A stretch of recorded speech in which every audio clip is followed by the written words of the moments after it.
ये देखते हैं कुछ काइनेमैटिक्स से कुछ हम लोग प्रॉब्लम देखते हैं ना, अच्छे अच्छे प्रॉब्लम देखते हैं। ठीक है, वी की वैल्यू सब्स्टिट्यूट करोगे 3, कुछ चीज़ें है ना, मान के चलिए आप जे के एस्पिरेंट हो है ना, तो कुछ चीज़ें आपको मन मन में ही कर लेनी चाहिए। ठीक है, जैसे यहाँ पर ए की वैल्यू आ जाएगी 1/8 metre per second square. That is the answer of this question. ठीक है, what is the displacement of the particle from t = 0 to t = 6 second. ठीक है, 0 से 6 सेकेंड तक के बीच में पार्टिकल का डिस्प्लेसमेंट आपको बताना है। अप्रोच कैसे लगाते हैं देखो, हम करेंगे क्या, पहले सबसे पहले velocity as a function of t निकाल लें। क्या ये इक्वेशन आपका लीनियर में दिया है? कैसा इक्वेशन है? लीनियर। तो लीनियर इक्वेशन कुछ y बराबर mx + c जैसा होगा।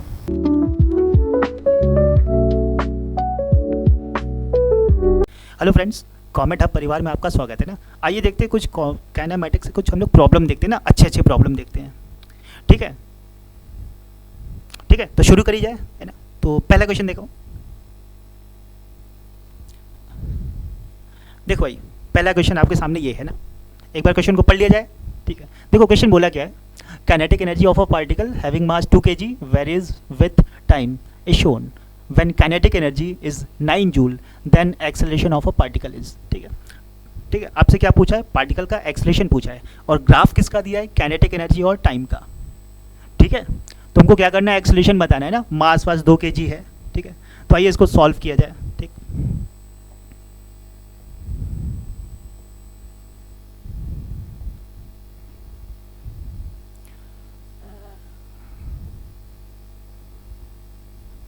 ठीक है, देखो भाई, देखो सबसे पहले हम क्या करते हैं, काइनेटिक एनर्जी का फॉर्मूला लिख लेते हैं। तो मालूम ही होगा भाई, 9 पता नहीं कितनी बार पढ़ ली हो है ना। देखो काइनेटिक एनर्जी K = हो जाएगा ½ mv²। ये अपने पास काइनेटिक एनर्जी का फॉर्मूला है। हाँ, पता है ना, 9 में पढ़े कितनी बार। ठीक, क्लियर है। अब एक बार बताओ, हमको ग्राफ किसका दिया है, काइनेटिक एनर्जी और टाइम का। ठीक, ठीक है, क्या हम इस ग्राफ से, ठीक है, क्या स्लोप के बारे में आइडिया लगा सकते हैं? बिल्कुल। अब सोचो, इसका अगर हमको स्लोप निकालना हुआ तो उसका स्लोप क्या होगा, d/dt। ठीक है, स्लोप क्या होगा, d/dt। ठीक, तो हम करते क्या है, दोनों तरफ टाइम के रेस्पेक्ट में डिफरेंशिएट कर देते हैं। ठीक है भाई, दोनों साइड टाइम के रेस्पेक्ट में डिफरेंशिएट कर देते हैं। ठीक, तो इधर करा तो इधर भी कर लो।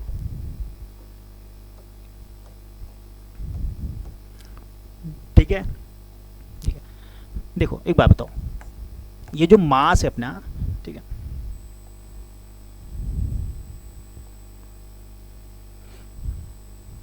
इसको इधर रख देते ना। देखो मास की वैल्यू अपने को दे रखी है 2 kg है ना, और इधर अपने पास हो जाएगा भाई v²। ठीक है, ये 2 से 2 तो काट दो, काट सकते हो ना। ठीक, अब एक बात बताओ, ये जो dk/dt है, dk/dt है, क्या इस ग्राफ का स्लोप है? स्लोप है ना। ठीक, देखो अगर आप यहाँ से अगर आप tan थीटा निकालोगे, tan थीटा, ठीक, तो tan थीटा बेसिकली dk/dt। ठीक है भाई, अब ये tan थीटा अपने को कितना दे रखा है, 37 डिग्री है ना। tan थीटा अपने को कितना दे रखा है भाई, 37 डिग्री, और यही क्या अपना dk/dt। ठीक है, और tan 37 3/4, tan 37 इज 3/4। ठीक है भाई, क्या हमको dk/dt की वैल्यू मिल गई? बिल्कुल, तो इधर तो हो जाएगा आपका भाई 3/4। ठीक है, इधर 2 से 2 कट गया, v²। अब v² का डिफरेंशिएट करना है टाइम के रेस्पेक्ट में, v² का डिफरेंशिएट करना है टाइम के रेस्पेक्ट में, तो करते भाई v² का डिफरेंशिएशन भाई 2v। ठीक है, अब चूंकि टाइम का फंक्शन है तो dv/dt बच जाएगा। क्लियर है। अब ये बताओ dv/dt क्या एक्सेलरेशन है क्या? बिल्कुल, dv/dt एक्सेलरेशन। ठीक है, देखा जाए, इधर ही मेरे पास जगह, मैं इसी में कर दे रहा हूँ। देखो इधर आपका हो गया भाई 3/4। ठीक है, इधर हो जाएगा आपका 2v, और इधर हो जाएगा dv/dt क्या हो जाएगा, एक्सेलरेशन। अब यहाँ पर हमको क्या चीज़ नहीं पता है, वेलोसिटी या स्पीड नहीं पता है। ठीक, लेकिन उसके लिए हमको एक हिंट दे रखा है। बोला क्या है कि जो अपनी काइनेटिक एनर्जी है ना, लिखा है काइनेटिक एनर्जी कितनी है, बोलो 9 जूल। काइनेटिक एनर्जी कितनी, 9 जूल। तो हमको मालूम है जो काइनेटिक एनर्जी हम लिखेंगे वो हो जाएगा K = हो जाएगा ½ mv²। ठीक, देखो काइनेटिक एनर्जी कितनी रखी है, 9 जूल, हाफ, मास की वैल्यू 2 दे रखी है, और यहाँ से आ जाएगा v²। तो ये तो कट जाएगा भाई, तो v की वैल्यू कितनी आ जाएगी, बोलो भाई 3 मीटर पर सेकेंड। अब v की वैल्यू यहाँ पर आप सब्स्टिट्यूट करो, ठीक है, v की वैल्यू सब्स्टिट्यूट करोगे 3, कुछ चीज़ें है ना, मान के चलिए आप जे के एस्पिरेंट हो, है ना, तो कुछ चीज़ें आपको मन मन में ही कर लेनी चाहिए, ठीक है। जैसे यहाँ पर देखो v की वैल्यू 3 आ गई, ठीक, तो 3 से 3 कट जाएगा ना, तो a की वैल्यू कितनी आ जाएगी भाई, a की वैल्यू आ जाएगी 1/8 metre per second square. That is the answer of this question. बात समझ में आई, क्लियर है, ठीक। अगले क्वेश्चन को बढ़ा जाए, आइए देखते हैं अगला क्वेश्चन ना। देखो अगला क्वेश्चन बोला क्या है, the displacement x of a particle moving in one dimension, ठीक है, under the action of a constant force is related to the time t by the equation t is equal to √x + 3 where x is in metre and t is in second, ठीक है। What is the displacement of the particle from t equal to 0 to t equal to 6 second, ठीक है। 0 से 6 second तक के बीच में particle का displacement आपको बताना है, ठीक है। तो सॉल्व करा जाए। देखो इक्वेशन सबसे पहले लिख लेते हैं। इक्वेशन अपने को क्या दे रखा है, t equal to √x plus क्या हो जाएगा 3, ये अपने को इक्वेशन दे रखा है, ठीक है। तो हम चाहते हैं कि √x ना है ना, तो उसके लिए क्या करते हैं, 3 को उधर ले जाओ, तो ये हो जाएगा आपका √x is equal to t - 3, ठीक है। दोनों साइड स्क्वायर कर लो, रूट हट जाएगा, t बराबर हो जाएगा t - 3 का स्क्वायर, ठीक है। देखो हम अप्रोच कैसे लगाएंगे ना, हमको तो डिस्प्लेसमेंट चाहिए और हम अप्रोच कैसे लगाते हैं, देखो हम करेंगे क्या, पहले सबसे पहले velocity as a function of t निकाल लें, velocity as a function of t निकाल लें। जैसे ही velocity as a function of t निकलेगा, ठीक है, हम उसका ग्राफ बना लेंगे, ग्राफ से थोड़ा काम आसान हो जाएगा। और हमको ये भी पता है कि अगर हम मेरे पास वेलोसिटी टाइम ग्राफ दिया है और उसका अगर हम एरिया निकाल पाए तो हमको क्या मिल जाएगा, डिस्प्लेसमेंट, ठीक। तो अप्रोच समझ में आया, क्या करेंगे, velocity as a function of t निकाल ले, फिर उसका ग्राफ बना ले, फिर उसका एरिया निकाल ले, मेरा आंसर तुरंत आ जाएगा, ठीक है। तो ध्यान दो, क्या दोनों साइड क्या कर ले, टाइम के रेस्पेक्ट में डिफरेंशिएट कर ले, बिल्कुल दोनों साइड टाइम के रेस्पेक्ट में डिफरेंशिएट। और हम ये मान कर चले कि आप जेई के एस्पिरेंट हो तो आपको बहुत सारी चीज़ें ओरली आनी चाहिए ना, हो ना, ध्यान दो। तो दोनों साइड टाइम के रेस्पेक्ट में डिफरेंशिएट करा तो इधर तो v आ गया, ठीक। इधर देखो इसका आप इसका डिफरेंशिएट करोगे तो कुछ ऐसा आ जाएगा, ठीक है। 2 को अंदर ले जाओ भाई, क्या हो जाएगा 2t - 3, ठीक है। इसका ग्राफ बना लेते हैं, ठीक। ग्राफ क्या स्ट्रेट लाइन होगा, ठीक है, y बराबर mx + c जैसा दिखाई दे रहा है, तो ग्राफ कैसा होगा, स्ट्रेट लाइन। बनाते हैं इसका ग्राफ,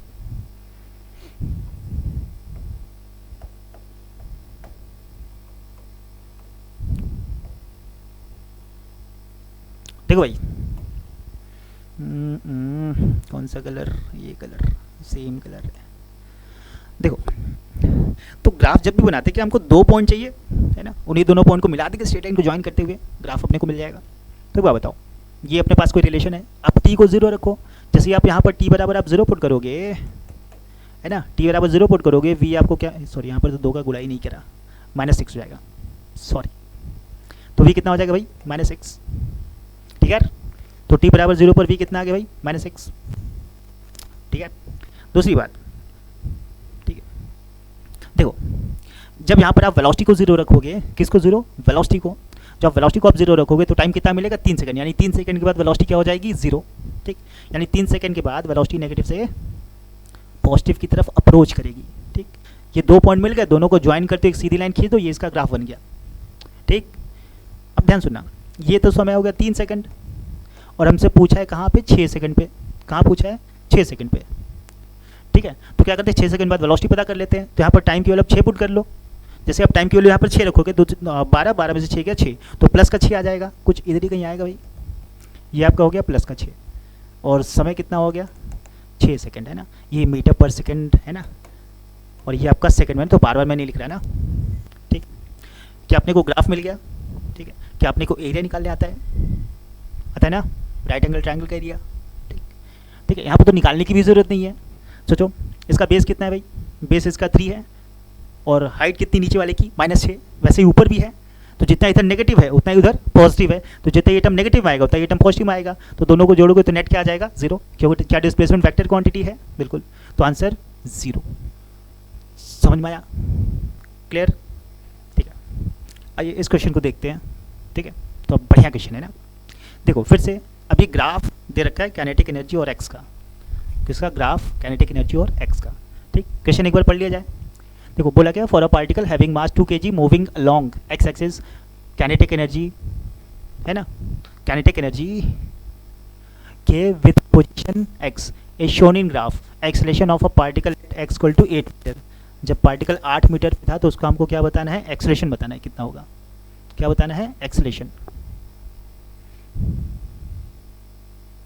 ठीक है, सॉल्व किया जाए। ठीक है, देखो क्या ये इक्वेशन आपका लीनियर में दी है, कैसा इक्वेशन है, लीनियर। तो लीनियर इक्वेशन कुछ y बराबर mx प्लस सी जैसा होगा ना। क्या आपको इसका इंटरसेप्ट पता है, इंटरसेप्ट कितना है बोलो, 20।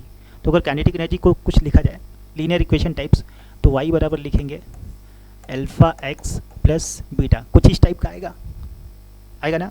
ठीक, अब एक बात बताओ, इसमें कोई डाउट नहीं, ठीक ठीक है, ठीक। तो k बराबर देखो अल्फा x हो गया और प्लस बीटा की वैल्यू कितनी हो जाएगी बोलो भाई, 20, बीटा की वैल्यू 20। ठीक है, देखो मेरे पास तो तरीके बहुत सारे हैं, स्लोप निकाल के भी कर सकते हैं। क्या इसका स्लोप हम लोग निकाल सकते हैं क्या, यहाँ से अगर इसका अगर आप स्लोप निकालो तो tan थीटा, ठीक है, या फिर काम करते हैं k को लिख देते हैं हाफ mv² ना, कर देते ऐसे भी हो जाएगा वैसे भी हो जाएगा, दोनों कई तरीके करने के ना। तो k को हमने क्या लिख दिया भाई, हाफ mv² बराबर हो जाएगा अल्फा x प्लस 20। ठीक है, अब मास की वैल्यू देखो 2 दे रखी है, तो 2 से 2 कट जाएगा, तो यहाँ पर क्या बचेगा भाई, v² equal to alpha x plus हो जाएगा आपका 20। ठीक है, ठीक है। अब क्या करते हैं, दोनों साइड टाइम के रेस्पेक्ट में डिफरेंशिएट कर देते हैं, दोनों साइड टाइम के रेस्पेक्ट बोल रहा मैं, पोजीशन दे रखा है ना, तो दोनों साइड क्या करा जाए, पोजीशन के रेस्पेक्ट में डिफरेंशिएट करा जाए, टाइम के रेस्पेक्ट में नहीं, पोजीशन के रेस्पेक्ट में। ठीक, तो क्योंकि x का फंक्शन है तो क्या करते हैं भाई, दोनों साइड पोजीशन के रेस्पेक्ट में डिफरेंशिएट करा, ये कुछ ऐसा। ठीक है, देखो इधर ही लिख देना, मान लेना इधर ही है ना। ठीक, तो इधर जब आप डिफरेंशिएट करोगे, मान के चले कि आप जेई के एस्पिरेंट हो, ठीक है, और आपको छोटी छोटी बातें आती है ना। ठीक, देखो v² मैं डायरेक्ट लिख दे रहा भाई, तो इधर जाएगा 2v dv/dx, ऐसे ही आएगा 2v dv/dx। ठीक है, इधर का जब आप डिफरेंशिएट करोगे तो इधर क्या बच जाएगा भाई, अल्फा। ठीक है, और कांस्टेंट का डिफरेंशिएशन क्या हो जाएगा, 0। ठीक है, अब इस अल्फा की वैल्यू हमको निकालनी है ना, अल्फा पता रहेगा तभी तो काम चलेगा। ठीक, यहाँ पर अपने को अल्फा की वैल्यू चाहिए। ठीक है, और अल्फा किसका कोफिशिएंट है, एक्स का। तो y बराबर जब mx प्लस सी पढ़ते हैं तो जो एक्स का कोफिशिएंट आता है, क्या वही अपना स्लोप होता है ना, y बराबर mx प्लस सी। ठीक है, ठीक है, में जो x का कोफिशिएंट आता है कि वही अपना स्लोप आता है, बिल्कुल। और ये मान के चले कि आप जे के एस्पिरेंट हो, तो आपको छोटी छोटी चीज़ें आपको हाँ डायरेक्ट आनी चाहिए ना, आता है ना। ठीक, ध्यान दो, तो उसका स्लोप निकाल सकते हो ना। देखो यहाँ से आप अगर स्लोप निकालोगे आप, तो tan थीटा परपेंडिकुलर कितना बोलो, ये, और बेस कितना हो जाएगा 10, तो स्लोप की वैल्यू कितनी आ गई, 3। तो अल्फा की वैल्यू कितनी आ गई भाई, अल्फा की वैल्यू 3 समझ में आया। ठीक है, एक्स का कोफिशिएंट ही अल्फा है ना, और वही मेरा क्या हो जाएगा, स्लोप। तो यहाँ पे देखो, ये बताओ अच्छा v dv/dx क्या है भाई, सुना नाम है, जेई के एस्पिरेंट हो, तो v dv/dx क्या हो जाएगा भाई, एक्सेलरेशन। तो यही मेरे पास क्या है बोलो, एक्सेलरेशन। अल्फा की वैल्यू आ गई 3, तो 3/2, आंसर आ गया 1.5 मीटर पर सेकेंड स्क्वायर। ठीक है, कितना भाई, 1.5 है ना, 1.5 आंसर है, 1.5 है ना। ठीक, आइए देखा जाए अगला क्वेश्चन। देखो अगला क्वेश्चन बोला क्या है कि a point moves in a straight line under a retardation av² where a is a positive constant and v is a speed. If the initial speed is u then distance covered in t second. ठीक है, t second में distance covered आपको बताना है ना। ठीक है, ठीक है, क्वेश्चन को थोड़ा सा ध्यान रखो, इसको आप एक्सेलरेशन मत समझ लेना ना भाई, ये कोई पॉजिटिव कांस्टेंट है ना। ठीक है, और यहाँ पर एक्सेलरेशन क्या है, एक्सेलरेशन ये बेसिकली रिटार्डेशन है। अब देखो रिटार्डेशन कब होता है, ठीक है, देखो रिटार्डेशन आप तभी लिखोगे जब वेलोसिटी और एक्सेलरेशन दोनों अपोजिट डायरेक्शन में हो। ठीक है, तो यहाँ पर अगर u को पॉजिटिव माना है तो पक्का a को आपको नेगेटिव लेकर चलना पड़ेगा। ठीक है, देखो सोल्यूशन, सबसे पहले क्या एक्सेलरेशन को dv/dt ऐसा लिख सकते हैं।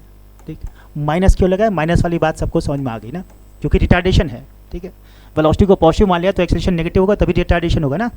ठीक है, ध्यान दो, अब एक जैसे लोग को एक साथ कर लो, तो dv बराबर क्या लिख देंगे भाई, v², इधर क्या आ जाएगा माइनस a इंटू क्या हो जाएगा dt। ठीक है, अब दोनों साइड इंटीग्रेट कर लो, है ना, a कांस्टेंट है इसलिए इसको बाहर रहने दिए ना। ठीक है, देखो कुछ नहीं बोला तो इनिशियल टाइम को क्या मान लो 0। जब टाइम 0 था तो इनिशियल वेलोसिटी कितनी थी पार्टिकल की, u दे रखा है, ठीक है। और जब टाइम t हो गया तो मान लो स्पीड कितनी हो गई, v मान लो, ठीक है। अब इंटीग्रेट कर लो, देखो 1/v² का इंटीग्रेशन आएगा -1/v, ठीक है, ठीक है। 1/v² का इंटीग्रेशन -1/v, और लिमिट कहाँ से कहाँ तक, u से v तक। इधर आओ, -a dt का इंटीग्रेशन t हो जाएगा, लिमिट कहाँ से कहाँ तक, 0 to t, ठीक है। देखो माइनस माइनस दोनों तरफ कैंसिल आउट हो गया, लिमिट पुट कर लो तो इधर हो जाएगा आपका 1/v -1/u, ठीक है। उधर आ जाओ, माइनस कैंसिल आउट हो गया, इसको क्या लिख सकते हैं, t - 0, ठीक है। तो उसको आप ऐसे लिख लो 1/v = at + 1/u, ठीक है। थोड़ा सा एलसीएम एलसीएम ले लो, तो 1/v = क्या हो जाएगा, aut + 1 whole divided by u। तो उसको सीधा करके लिखो, तो यहाँ से v बराबर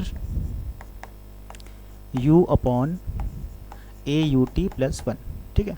ये मेरे पास v as a function of t आ गया, ठीक है। अब यहाँ से मेरा काम बन जाएगा, ठीक है। थोड़ा सा ध्यान दो भाई, देखो v बराबर अपने पास आ गया u/aut + 1, ठीक है। तो चूंकि हमको डिस्टेंस चाहिए तो स्पीड को ऐसे लिख लो, क्या हो जाएगा, u/aut प्लस हो जाएगा 1, ठीक है भाई। अब दोनों साइड डी टी को उधर ले जाओ, है ना, एक जैसे लोग को एक साथ कर लो, तो u/aut + 1 और ये हो जाएगा आपका dt, ठीक है। अब दोनों साइड इंटीग्रेट, ठीक है, दोनों साइड इंटीग्रेट, ठीक है। लिमिट पुट करते हैं फिर से, देखो टाइम जब आपका 0 था, ठीक है, तो यहाँ पे पोजीशन की लिमिट चाहिए, तो कुछ बोला नहीं, तो पार्टिकल को मान लो ओरिजिन से चला था, ठीक है। और जब टाइम t हो गया तो मान लो पार्टिकल की पोजीशन कितनी हो गई, x, ठीक है। तो अपने पास जो dx आया, ठीक है भाई, वो आ गया आपका लिमिट 0 to x, इधर आपका आ जाएगा u, ठीक, अपॉन हो जाएगा aut प्लस हो जाएगा 1, लिमिट कहाँ से कहाँ तक, 0 से t तक, ठीक है। अब देखो dx का इंटीग्रेशन x हो जाएगा, तो इधर x - 0 हो गया, ठीक है। इधर u कांस्टेंट है ना, इनिशियल वेलोसिटी कांस्टेंट, वो तो मान लो बाहर हो गया, ठीक है, ठीक है। अब क्या करना है, इसका इंटीग्रेट करना है ना, तो उसको 1/x मान लो, तो 1/x क्या हो जाएगा, ln ऑफ x, कितना हो जाएगा भाई, aut प्लस हो जाएगा 1, ठीक है। अब एक बात बताओ, ये जो टर्म बचा है a × u, ये कहाँ चलाएगा, नीचे, है ना, इंटीग्रेट करना आता है, मान के चले ना, ठीक। लिमिट कहाँ से कहाँ तक, 0 से t तक, ठीक है भाई। देखो u से u कैंसिल आउट हो जाएगा, ठीक है, u से u कैंसिल आउट ना, तो उसको हम ऐसे लिख देंगे ln au, एक बार अपर लिमिट पुट कर रहे हैं, अपर लिमिट कितना है t, तो t पुट कर रहे हैं ना, +1, ठीक है, माइनस ऑफ ln, कितना हो जाएगा भाई, au, t की वैल्यू कितनी पुट कर लो, 0, और ये हो जाएगा 1, ठीक है। तो 0 में ये तो पूरा 0 हो जाएगा, ये हो जाएगा ln 1 की वैल्यू होती है 0, ठीक है भाई, ln 1 की वैल्यू 0, और नीचे आपका आ जाएगा a, ठीक है। तो सॉल्यूशन, तो जो पोजीशन आएगा मेरे पास t टाइम के बाद, वो आएगा 1/a ln, ठीक है, aut + 1, ये इसका आंसर हो गया। देखो भाई, तो ऑप्शन कौन सा, देखो option answer 1/a ln aut + 1, तो ऑप्शन कौन सा, थर्ड, सी ऑप्शन इसका सही है, ठीक है। देखो भाई अगला क्वेश्चन, देखो अगला क्वेश्चन बोला क्या है कि the maximum angle to the horizontal at which a stone can be thrown show that it always moves away from the thrower will be, ठीक है। क्वेश्चन का मतलब थोड़ा समझो, है ना, ध्यान समझना, ठीक है। जैसे मान लो मेरे पास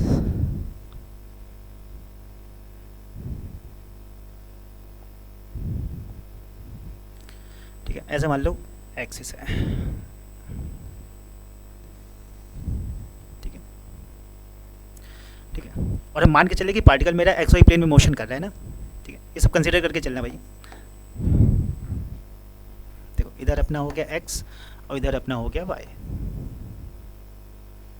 ठीक है, ये मान लो आपका हो गया वाई, ठीक है। अब एक बात बताओ, जैसे मान लो किसी पार्टिकल को हम प्रोजेक्ट कर रहे हैं ना, ठीक है, ध्यान समझना, किसी, देखो भाई जैसे मान लो किसी पार्टिकल को हम एक एंगल पर प्रोजेक्ट कर रहे हैं ना, ध्यान सुनना, और एंगल काफ़ी छोटा ले रहे हैं ना, तो कुछ ऐसा पार्टिकल देखो, ऐसे पार्टिकल का मोशन होगा, ठीक है, और ये कुछ ऐसा जाएगा, ठीक है, क्लियर है? अब ध्यान दो, ठीक, इस एंगल है ना, इस एंगल से हमने इसको प्रोजेक्ट करा, कोई जनरल एंगल मान लो थीटा है, ठीक है। तो क्या बताओ, जैसे जैसे समय बीतेगा, ठीक है भाई, जैसे जैसे समय बीतेगा, ठीक है, क्या थ्रोअर और पार्टिकल के बीच का सेपरेशन बढ़ेगा? बढ़ेगा ना। जैसे इस पॉइंट पर अगर देखा जाए, ठीक, तो थ्रोअर और पार्टिकल के बीच का सेपरेशन बढ़ रहा है, यहाँ पर भी देखा जाए, ठीक है, पार्टिकल और थ्रोअर के बीच का सेपरेशन बढ़ रहा है। ऐसे बताओ, जैसे समय बीता, क्या पार्टिकल और थ्रोअर के बीच का सेपरेशन बढ़ा कि नहीं? ठीक, इस एंगल के लिए तो बढ़ गया, ठीक, इस एंगल को लेट से θ1 बोल देते हैं, ठीक। अब मान लो इस पार्टिकल को हम कुछ है ना, थोड़ा सा एंगल ऑफ प्रोजेक्शन इसका हम बढ़ा रहे हैं ना, ठीक है, इसका हम क्या करें, एंगल ऑफ प्रोजेक्शन बढ़ा रहे हैं। अब सोचो जब एंगल ऑफ प्रोजेक्शन हम बढ़ाएंगे तो ये कुछ ऐसा, इसका मोशन देखो कुछ ऐसा हो जाएगा, ठीक है, ऐसा हो जाएगा। और यहाँ पर भी मान लेते हैं कि थ्रोअर और पार्टिकल के बीच का सेपरेशन बढ़ रहा है, ठीक है, जैसे जैसे टाइम बीतेगा पार्टिकल और थ्रोअर के बीच का सेपरेशन बढ़ेगा, ठीक, एंगल को और बढ़ा रहे हैं, ठीक है, और मान लो कुछ ऐसा हो गया, ये ऐसा, ठीक।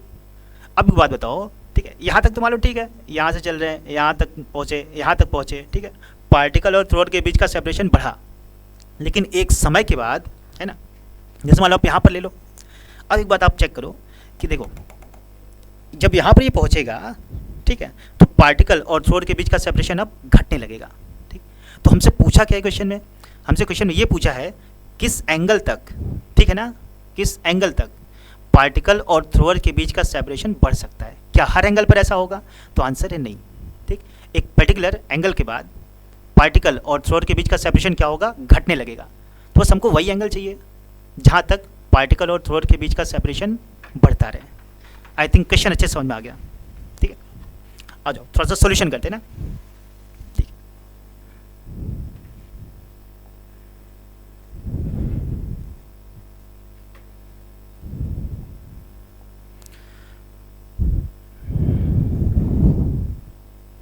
ठीक है, जब कुछ और बातों का हम लोग थोड़ा सा ध्यान रखते हैं। देखो ये अपना y हो गया, इधर मान लो x हो गया, ठीक है। ये दो तीन बातें सवाल लगाते समय आपको ध्यान होना चाहिए ना। जैसे मान लो यहाँ से पार्टिकल को प्रोजेक्ट किया ना, ये ऐसा, ठीक, कुछ तो उसके पास मान लो u वेलोसिटी होगी और एंगल ऑफ प्रोजेक्शन थीटा होगा, ठीक। ये थीटा वो एंगल है जिसके बाद बढ़ाने पर पार्टिकल और थ्रोअर के बीच का सेपरेशन घटने लगेगा, ठीक। इस एंगल से कम रहेगा तो ठीक है, इस एंगल से जैसे आप बढ़ाओगे एंगल ऑफ प्रोजेक्शन, ठीक है, पार्टिकल और थ्रोअर के बीच का सेपरेशन घटने लगेगा, ठीक है। तो मान लो इस एंगल के लिए दोनों के बीच का सेपरेशन बढ़ रहा है ना, और इसका कुछ ये ऐसा कुछ इसकी ट्रेजेक्ट्री होगी ऐसी, ठीक। अब मान लो किसी टाइम t पर, मान लो पार्टिकल जब यहाँ पहुँचेगा, ओ भाई कलर बदल दूँ भाई, देखो जैसे मान लो किसी जनरल टाइम t के लिए पार्टिकल यहाँ पहुँचा, ठीक है। तो एक बात बताओ, ये इसका पॉइंट ऑफ प्रोजेक्शन है, ठीक है भाई, और यहाँ पर पार्टिकल पहुँचा ना, तो यहाँ से इसके क्या करते हैं, पोजीशन वेक्टर को मिलाया जाए या पोजीशन वेक्टर एक ड्रॉ करा जाए पार्टिकल पे, ये इसका पोजीशन वेक्टर हो गया, ठीक। अब इसकी अगर वेलोसिटी आप देखो तो इसकी वेलोसिटी कुछ ऐसे होगी, ठीक। और मान लो इनके बीच का एंगल कितना, थीटा, इनके बीच का एंगल कितना, थीटा, ठीक है। कुछ भी ले लो, थीटा कुछ भी ले लो, दोनों को अलग अलग मान लेते, कोई फर्क नहीं पड़ता, ठीक है। ये थीटा नॉट, इसको थीटा कर लो, ठीक है। अब एक बात बताओ, यहाँ पर जो वेलोसिटी है इसके दो कॉम्पोनेंट करे जाए, ठीक। वेलोसिटी के दो कॉम्पोनेंट, एक पोजीशन वेक्टर के अलोंग आएगा और एक इसके परपेंडिकुलर आएगा, तो परपेंडिकुलर वाला v साइन थीटा। अब एक बात बताओ, जो अपना v साइन थीटा है क्या वो पोजीशन वेक्टर के परपेंडिकुलर है, ठीक। तो वो तो मैग्नीट्यूड चेंज नहीं करेगा v साइन थीटा के होने से, ठीक है। पार्टिकल और थ्रोअर के बीच के सेपरेशन पे कोई फर्क नहीं पड़ेगा, ठीक, ठीक है ना। तो थ्रोअर और पार्टिकल के बीच के सेपरेशन को प्रभावित कौन करेगा, v cos थीटा, कौन करेगा, v cos थीटा, ठीक, क्लियर है। अब v cos थीटा में ध्यान दो, थोड़ा cos थीटा पर ध्यान दो। जो अपना cos थीटा होता है, ठीक है भाई, थीटा बढ़ने पर, ठीक है, थीटा बढ़ने पर cos थीटा घटता है, ठीक। अब जैसे एंगल सोचो 90 को क्रॉस करेगा, क्या ये टर्म बताओ नेगेटिव हो जाएगा, है ना, r डॉट v का प्रोडक्ट क्या हो जाएगा, नेगेटिव। और जब ये नेगेटिव होगा तो पार्टिकल और थ्रोअर के बीच का सेपरेशन क्या होगा, अब कम होने लगेगा। तो अगर हम चाहते हैं कि पार्टिकल थ्रोअर से दूर जाए, ठीक है, तो जो r वेक्टर है और जो वेलोसिटी वेक्टर है इसका डॉट प्रोडक्ट हमेशा क्या होना चाहिए, बोलो, ग्रेटर देन 0, ग्रेटर और इक्वल टू 0, ठीक है, पक्का। क्लियर है? ठीक, ठीक। अब एक बात बताओ, पोजीशन वेक्टर और वेलोसिटी वेक्टर क्या करते हैं हम, कुछ मान लो जनरल टाइम टी के लिए निकाल लेते हैं और दोनों का डॉट प्रोडक्ट कर लेते हैं, वहाँ से मेरे पास जो कंडीशन आएगी उसको इससे सेटिस्फाई करा लेंगे। ठीक है, तो एक बात बताओ, टी टाइम के बाद अगर हम पोजीशन वेक्टर लिखा जाए, टी टाइम के बाद अगर पार्टिकल की पोजीशन वेक्टर लिखी जाए तो कुछ ऐसे लिखेंगे, देखो यू कॉस थीटा टी और साथ में क्या हो जाएगा आई कैप प्लस बोलो you sine theta T minus half G T square और ये पूरा क्या हो जाएगा जे कैप। ठीक है भाई, देखो पोजीशन वेक्टर निकाल लिया, पोजीशन वेक्टर को एक बार फिर से लिख लिया जाए तो आर बराबर कितना हो जाएगा you cos theta into T I cap plus you sine theta into T minus half G T square into क्या हो जाएगा जे कैप। ठीक है, ठीक है। अब टी टाइम के बाद क्या करते हैं, वेलोसिटी वेक्टर लिख लेते हैं। इसे हम किसी जनरल टाइम टी के लिए कर रहे हैं ना, तो जब वेलोसिटी वेक्टर आप लिखोगे, ठीक है, ठीक है, देखो है ना, इस प्रोजेक्टाइल में मान के चलते हैं, ठीक है, कि पार्टिकल है ना, पार्टिकल को थ्रो करने के बाद, ठीक है ना, पार्टिकल को थ्रो करने के बाद पार्टिकल के पास जो हॉरिजॉन्टल डायरेक्शन में एक्सेलरेशन होगा वो क्या होगा ज़ीरो, क्योंकि उस डायरेक्शन में कोई फोर्स ही नहीं है। फोर्स किस डायरेक्शन में है, सिर्फ वर्टिकल डायरेक्शन में, तो वर्टिकल डायरेक्शन की वेलोसिटी ही बदलेगी, हॉरिजॉन्टल डायरेक्शन की वेलोसिटी चेंज नहीं होगी। ठीक है, तो हॉरिजॉन्टल वाली वेलोसिटी हमेशा क्या रहेगी बोलो, कांस्टेंट रहेगी, कितने भी टाइम के लिए आप निकाल लो। ठीक, plus you sine theta minus ji t और साथ में क्या हो जाएगा बोलो जे कैप। ठीक है, तो हमने पोजीशन वेक्टर और वेलोसिटी वेक्टर दोनों निकाल लिया। अब क्या करना है, दोनों का डॉट प्रोडक्ट ले लेना है। ठीक है, तो डॉट प्रोडक्ट में चाहे आप आर डॉट वी करो चाहे वी डॉट आर करो, ये कम्यूटेटिव लॉ को फॉलो नहीं करता, दोनों आंसर क्या आएगा सेम आएगा। तो इसका डॉट कर लिया जाए, देखो आई का आई के साथ 1 हो जाएगा, तो उसको जब आप सिंप्लीफाई करोगे तो ये आएगा you square cos square theta और इंटू क्या हो जाएगा टी। ठीक, जे वाले को देख लेते, जे का जे के साथ 1 हो जाएगा, तो इधर हो जाएगा आपका you sine theta into T minus half G T square और साथ में आ जाएगा यू साइन थीटा माइनस क्या हो जाएगा जी टी। ठीक है, और ये सब किससे 0 के बराबर या 0 से बड़ा होना चाहिए। ठीक है भाई, ठीक है, ठीक है, एक बार फिर से लिख लिया जाए, देखो you square cos square theta into T plus you sine theta, इससे हम टी कॉमन कर रहे हैं ना, ये टी हो गया बाहर कॉमन, तो यू साइन थीटा हो जाएगा माइनस जी टी बाई 2 हो जाएगा और साथ में क्या आ जाएगा you sine theta minus G T. ठीक है भाई, अब देखो, ठीक है, ये टी टी खत्म हो गया भाई, है ना, टी क्या हो गया कैंसिल आउट, तो इधर हो गया आपका you square cos square theta plus you sine theta minus G T by 2 और साथ में क्या हो जाएगा you sine theta minus G T. ठीक है,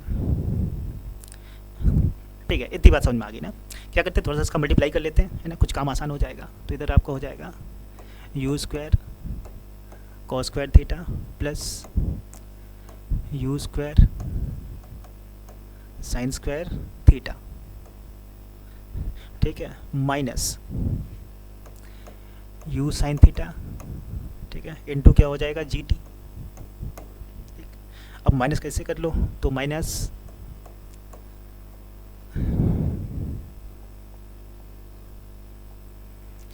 माइनस का हो जाएगा आपका यू साइन थीटा, ठीक है, और जी टी बाय 2 हो जाएगा। ठीक है, फिर एक बार इसका उसके साथ कर लो, तो माइनस माइनस हो जाएगा प्लस, तो ये हो जाएगा आपका g square t square whole divided by 2 और ये सब ग्रेटर और इक्वल टू 0 होना चाहिए।